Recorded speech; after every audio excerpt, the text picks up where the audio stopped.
سلام رفعي صديق السلام عليكم جاتنا كيف السلام عليكم ما شاء الله كده مستمع سي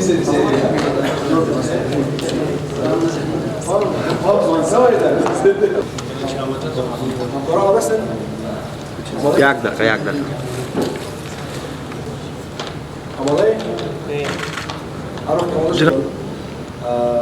نړۍ خبري ناسته کې د افغانستان د کرکټ بورډ نن د افغانستان د کرکټ بورډ لوري کلنۍ ناسته ترسره شوه د افغانستان د کرکټ بورډ محترمو کې ډېره ښه ورځ وه د 2019 کال ایجیم یا بورډ غونډه دایره شوه چې د دغه نوو بورډ ممبرانو یا همکارانو په وجود کې د دې نه مخکې زموږ د بورډ ممبرانو نصاب پوره نه و نن الحمدلله هغه نصاب پوره شو اوس به زه تاسو ته هغه څلور قدرمن د بورډ غړي در معرفي کړم چې دوی په دولت کې څه مسؤلیت لري او د دې نه وروسته به د افغانستان د کرکټ بورډ په ترکیب کې هم مسؤلیت لري په لومړي قدم کې پیکار صاحب د ښارسازۍ وزیر ښاغلی امرخیل صاحب د ولسمشر ستر سلاکار همداسې شکرالله تیپ مشل پاکستان کې د افغانستان سفیر صافی صاحب سناتوره او زموږ سره د بورډ ممبر همداسې د الکوزي په نمایندګي باندې زریالی ورور او فریدون الهام چې د چارو د ادارې مرستیال دي او دوی زموږ سره مخکې هم د بورډ په غړو کې وو زه باید د تیرو بورډ ممبرانو څخه هم مننه وکړم چې واقعا هم په 2019 او 2013 کال کې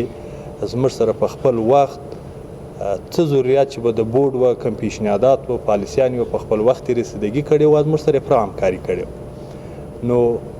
راځو دې ته چې نن په دغه نننۍ ناسته کې څه پرېکړې سوي دي هغه جزئیات به انشاءالله تاسو سره شریک کړو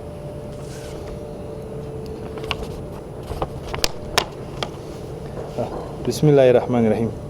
د افغانستان د کرکټ بورډ غونډه چې نن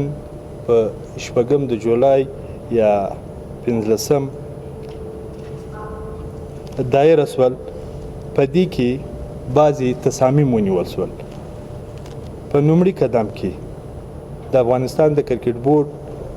سرپرست اجرایي رئیس او ورسره پخوانی د غوراوي کمیټې مسؤل دولت خان احمدزی او ورسره د ملي لوبډلې مدیر نوید صایم مسؤلیتونه یا وظیفې په تالي کې ولوېدې د دې دپاره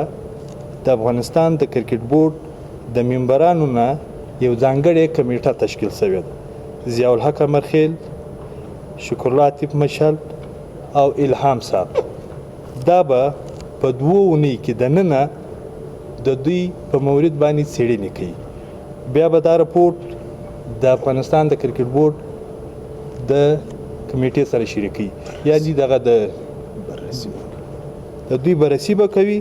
او دا به برته بورډ ممبر ته وړاندې کوي که چېرته په دغه څېړنو کې کم شی نه و دوی به برته خپل مسؤلیتونو ته دوام ورکوي او که چېرته کم شی واقع سوی و کوم اتهامات چې دي نو دوی به د خپل دندو نه ګوښه کېږي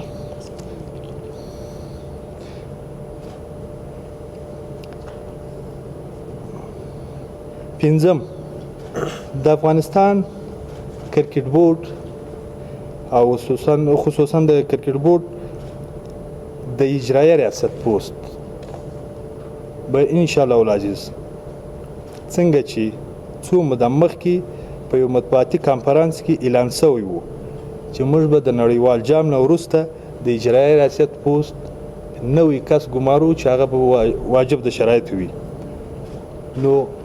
2 ورځې نورې هم موږ د ځان سره لرو چې د 9 او 8 د جولای هغه کسانو چې خپل خلاصه یا سی وي موږ ته نه در راستولي یا څه پیشنهادات هغه کولی شي چې په دغه 2 ورځو کې د افغانستان کرکټ بورډ ته وسپاري د د دې په خاطر باندې چې موږ په 14 د جولای د کرکټ د بینالمللي شورا غونډه لرو نو کوشش به هم دا وي د ټول بورډ ممبرانو چې موږ یو قانوني اصولي اجرایي رئیس ولرو او په دغه غونډه کې اشتراک وکړي.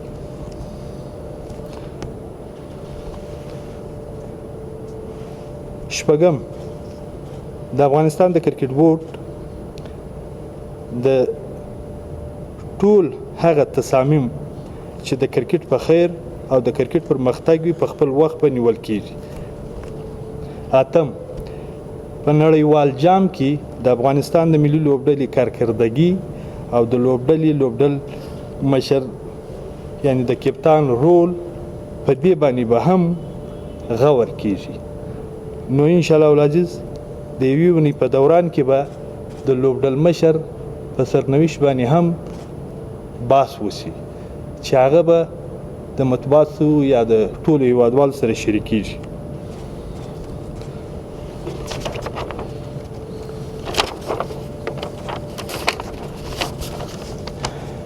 یولسم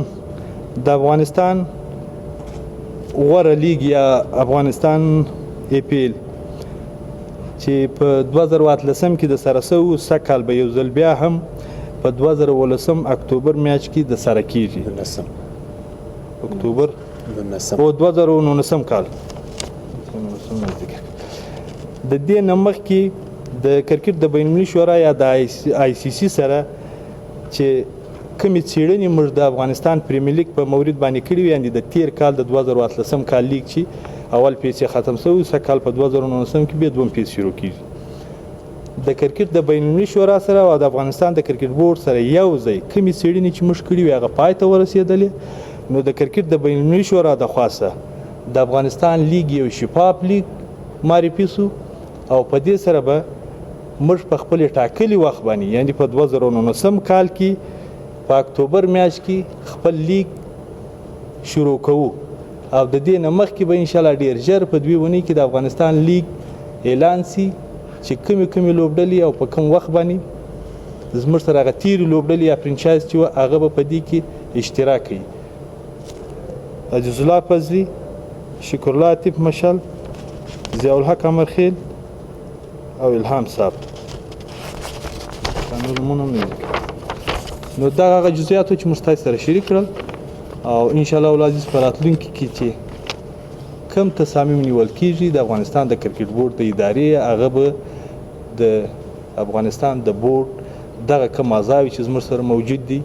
یعنې البته زموږ نصاب پوره دی دا به په خپل وخت باندې د سره کیږي. ټول هغه غټ تصامیم چې نیول کیږي د بورډ نه به اپروول اخیستل کیږي او د ټول ملت سره به شریک کیږي. زموږ کوشش هم دا دی چې څنګه کولای شو چې د افغانستان د ملي او د ستره اداره دې ته نور هم وده ورکړو او په همکاري سره ځکه یوازینی د کرکټ لوبه ده چې افغانان ته خوشحالي راوړې ده. موږ کوشش هم دا کوو چې دغه لیګ دغه لوبډله او دغه اداره نور هم پیاوړې کړو او واقعا هم افغانانو ته دغه خوشحالي نور هم زیاته کړو. یو ځل بیا هم د ولسمشر مننه کوو چې زموږ دغه تازه ملګري چې د بورډ په ترکیب کې راغلي دي چې هغه نصاب پرستو دوی ټول ژمن خلک دي او کوشش هم دا دی چې په هر راسته کې د افغانستان کرکټ بورډ ته سپورټ ورکړي. دا که د میدانونو په مورید کې وي، د سپونسر په مورید کې وي، د ادارې د شفافیت په مورید کې وي، په دې ټولو کې به زموږ سره همکار وي ان شاء الله. ستاسو ټول نه مننه. کور مو ودان.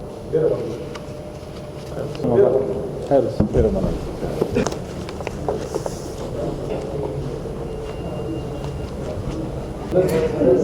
you.